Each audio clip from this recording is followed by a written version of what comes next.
पिछले वीडियो में मैंने आपको कंबाइंड कॉस्ट ऑफ कैपिटल निकालना बताया है, weighted average cost of capital भी कहते हैं। अब उसके अंदर मैंने आपको सिंपल चीज़ करके बताई थी, कुछ सिंपल एग्जांपल करके बताए थे। अब हम आगे बढ़ते हैं, उसमें हम देखते हैं कि अगर हमारे पास स्पेसिफिक कॉस्ट ऑफ कैपिटल दे नहीं रखी फिर हम कैसे करेंगे। यानी कि पहले हम स्पेसिफिक कॉस्ट ऑफ कैपिटल निकालेंगे, उसके बाद हम कैलकुलेशन करेंगे। जो कल आपको करवाया था उसके अंदर गिवन था पहले से, वो आपको समझाने के लिए था, इंट्रोडक्शन करवाया था कॉन्सेप्ट का। आज थोड़ा सा और लेवल बढ़ाते हैं हम, ऐसे करके कई सारे एग्जांपल्स हम करके देखेंगे। आज एक पहला एग्जांपल लेते हैं, उससे आपको समझ में आएगा। ठीक है, मान लेते हैं कि इक्विटी 20,000 के शेयर हैं, 10 का एक शेयर है। ठीक है, ये इस रेट पे दिया है और हमारे पास 2 लाख रुपीस के शेयर है। 20,000 शेयर हैं, 10 का एक शेयर है, तो 2 लाख हमने इक्विटी से रेज की।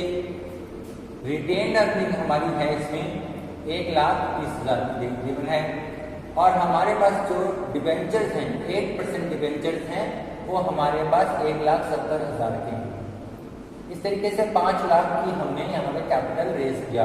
तो 5 लाख का कैपिटल आ गया, ये हमारा कैपिटल स्ट्रक्चर आप मान लेते हैं। सिंपल कैपिटल स्ट्रक्चर यहाँ पे लिया है, इक्विटी है, रिटेन्ड अर्निंग है और डिबेंचर्स है। हमको बोला कि 12% आपको डिविडेंड दिया, एक्सपेक्टेड डिविडेंड 12% की दर से है और 50% टैक्स है, 50% टैक्स है और डिविडेंड जो है वो 12% होगा एक्सपेक्टेड डिविडेंड। अब हमको कहा कंबाइंड कॉस्ट ऑफ कैपिटल या weighted average cost of capital आप निकालिए।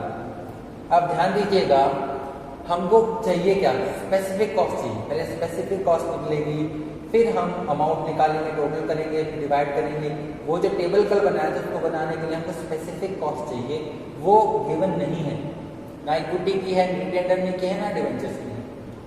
अब यहाँ पर कई लोग जो हैं बहुत तेजी से बोलेंगे, देखिए 8% डिवेंचर्स की तो दे रखी है और कोई नेट प्रोसीड्स का चक्कर नहीं, डिस्काउंट का चक्कर नहीं, तो यही हो जाएगी। लेकिन यहाँ पे ध्यान दीजिए कि जब हम यहाँ पर कैलकुलेट करते हैं आफ्टर टैक्स कॉस्ट यूज करते हैं, आफ्टर टैक्स कॉस्ट यूज करते हैं, ना कि बिफोर टैक्स कॉस्ट। जो ये बिफोर टैक्स कॉस्ट होती है, आपको बता चुका हूँ कि डिबेंचर्स पे या डेट पे जो कॉस्ट निकालते हैं हम, वो उसमें कुछ बचत हो जाती है टैक्स की वजह से, टैक्स एलिमेंट की वजह से, तो कम होती है एक्चुअली। यहाँ पर क्या है, बिफोर टैक्स कॉस्ट दे रखी है, इसको एडजस्ट करेंगे टैक्स से, उसके बाद हमारी आफ्टर टैक्स कॉस्ट आएगी, वो हमको यूज करनी है। तो हमें यहाँ पर सबकी अलग अलग निकालनी है। सबसे पहले हम इक्विटी की बात यहाँ पे करते हैं। इक्विटी की बात करेंगे, केईई की बात करेंगे, इसको केईई से डोनेट करेंगे। तो ये कैसे हम यहाँ निकालेंगे, ये हमको यहाँ पे देखना है। अब डिविडेंड हमको दे रखा है 12%, यानी कि 1.2%। फेस वैल्यू 10 है, डिविडेंड फेस वैल्यू पे दिया जाता है तो 1.2 आ जाएगा। और हमें एमपीएस निकालना है, यानी कि मार्केट प्राइस पर शेयर, जो हमको नहीं पता। मार्केट प्राइस हमको नहीं पता, हमको सिर्फ एक ही चीज पता है, वो है डिविडेंड कितना देंगे। तो 1.2 हम डिविडेंड दे देंगे, जो 12% के हिसाब से 10 की फेस वैल्यू पर आया है। लेकिन ये हमारे पास नहीं है, तो हमारा काम अटक गया।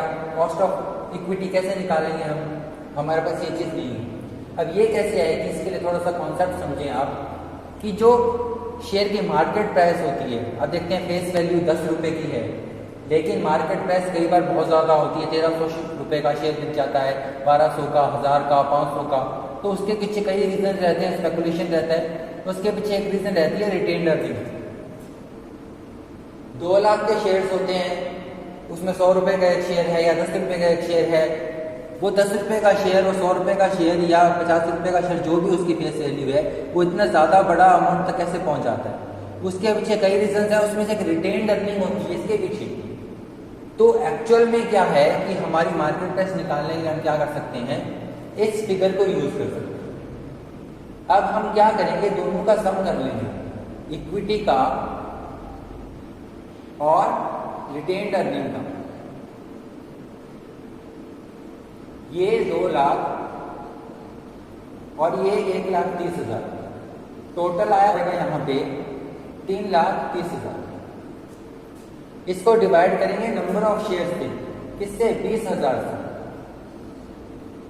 20,000 से डिवाइड करेंगे तो आ जाएगा 16.5। दोनों का टोटल करेंगे और डिवाइड करेंगे नंबर ऑफ शेयर से, 16.5 हमारी मार्केट प्राइस आ जाएगी। तो अगर आपको मार्केट प्राइस नहीं दे रखी और आपको कॉस्ट ऑफ इक्विटी कैलकुलेट करने के लिए मार्केट प्राइस चाहिए, तो आप क्या करेंगे, शेयर प्राइस जो इक्विटी का अमाउंट है और रिटेन अर्निंग का अमाउंट उनका टोटल कर लेंगे और नंबर ऑफ शेयर से डिवाइड कर देंगे। इक्विटी और रिटेन अर्निंग का टोटल करके नंबर ऑफ शेयर से डिवाइड कर देंगे, आपकी मार्केट प्राइस आ जाएगी। ये यहाँ हम पुट करेंगे कॉस्ट ऑफ इक्विटी निकालने के लिए, तो 1.2 ओवर 16.5 ये आ जाएगा 7.27%। इस तरीके से हमारे पास कॉस्ट ऑफ इक्विटी आ गई, ये हमने निकाल लिया। दोनों का टोटल किया है, इक्विटी का रिटेन अर्निंग का, जो मार्केट प्राइस है वो कहाँ रिफ्लेक्ट होती है, वो इसी तरीके से हो रही है। ये चीज़ कहाँ रिफ्लेक्ट हो रही है, मार्केट प्राइस में। तो मार्केट प्राइस निकालने के लिए इन दोनों का टोटल करके डिवाइड ऐसे कर देंगे, हमारे पास ये मार्केट प्राइस आ जाएगा।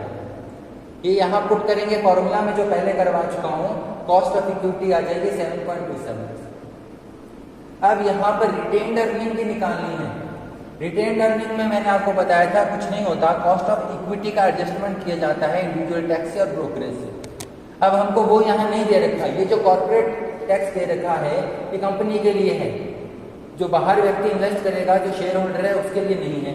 तो यहाँ पे वो टैक्स हमारे पास नहीं है, ब्रोकरेज हमारे पास नहीं है, तो कोई फर्क नहीं पड़ता। कॉस्ट ऑफ इक्विटी और कॉस्ट ऑफ रिटेन अर्निंग यहाँ पे सेम ही है।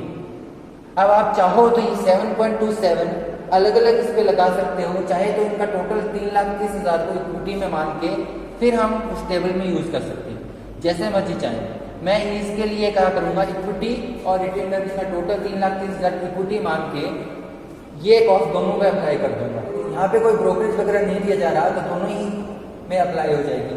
ये कॉस्ट ऑफ इक्विटी भी है यहाँ पे, कॉस्ट ऑफ रिटेन अर्निंग भी है यहाँ पे, सेम है इन एब्सेंस ऑफ ब्रोकरेज और इंडिविजुअल टैक्स। ठीक है, ये हमारा आ गया, पहली चीज हमें मिल गई। अब हमें चाहिए कॉस्ट ऑफ डेट, डिबेंचर्स पे हमारा क्या पड़ेगा, ये है बिफोर टैक्स। अब आफ्टर टैक्स कॉस्ट निकालने के लिए क्या करेंगे, हम यहाँ पर जो बिफोर टैक्स कॉस्ट है उसको 1 - t कर देंगे, तो हमारी यहाँ पे आ जाएगी 8% को 1 - t यानी कि 50%। 50% है 0.50, जाएगा हमारा 4%। इस तरीके से करेंगे तो हमारा आ जाएगा 4%। ये आ गया हमारा कॉस्ट ऑफ डेट। अब ये हमारा निकल गया कॉस्ट ऑफ डेट और कॉस्ट ऑफ इक्विटी निकल गया। अब हम वो टेबल बनाएंगे जो कल बनाया था और फिर हम combined cost of capital calculate करेंगे। अब वो हमने नोट कर लिया होगा, अब यहाँ पे हम combined cost of capital calculate करेंगे। उसके लिए हम कल की तरह ही टेबल बनाएंगे। यहां लिखेंगे सोर्स, यहां लिखेंगे सोर्स का नाम इक्विटी और डिबेंचर्स 8%। मैं इन दोनों का टोटल यहाँ यूज करने वाला हूँ, क्योंकि कॉस्ट ऑफ इक्विटी और कॉस्ट ऑफ रिटेन अर्निंग एक ही आएगी यहाँ पे, इसलिए दोनों का टोटल यहाँ पे 3,30,000 मैंने यूज कर दिया। यहाँ पे लिखेंगे आफ्टर टैक्स कॉस्ट, उसकी रेट लिखेंगे यहाँ पे अमाउंट आएगी। तो डिबेंचर्स हमारे कितने हैं, 1,70,000। अब आफ्टर टैक्स कॉस्ट हमने निकाली थी, यहाँ आई थी 7.27%, ये हमारी आई थी 4%। अब यहाँ इसको कैलकुलेट करेंगे, पॉइंट्स में कन्वर्ट करके आप कैलकुलेट कर सकते हैं, तो ये अमाउंट आ जाएगा 17,000 का 4% निकालेंगे तो आ जाएगा 6800। टोटल करेंगे तो ये है 5 लाख, इसका टोटल करेंगे तो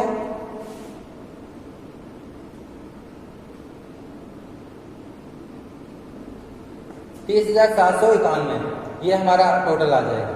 अब हमें करना क्या था, इसके टोटल को, कॉस्ट के टोटल को, टोटल कॉस्ट को टोटल फाइनेंस या टोटल कैपिटल से डिवाइड करना था। तो आंसर निकालने के लिए हम क्या करेंगे, weighted average cost of capital के लिए हम क्या करेंगे, 30,791 को 5 लाख से डिवाइड कर देंगे। इसके टोटल को हमने 5 लाख से डिवाइड कर दिया तो हमारा 6.16% हमारा आंसर है। तो आपने देखा कैसे हमने स्पेसिफिक कॉस्ट निकाली, वही फॉर्मूला यूज करके जो पहले यूज किए थे, और उस स्पेसिफिक कॉस्ट को यहाँ लिख दिया, अमाउंट लिख दिया, और अलग अलग से अमाउंट निकाल लिया, उनका टोटल किया और इससे डिवाइड किया टोटल कैपिटल से, हमारा आंसर आ गया। ये चीज आपको ध्यान में रखनी है कि अगर ऐसी सिचुएशन हो तो आप मार्केट प्राइस निकालेंगे। निकालने का तरीका मैंने आपको बता दिया। तो इस तरीके से आप ये क्वेश्चन करके देखिए। अब और एक एक करके इसे और क्वेश्चन अटेम्प्ट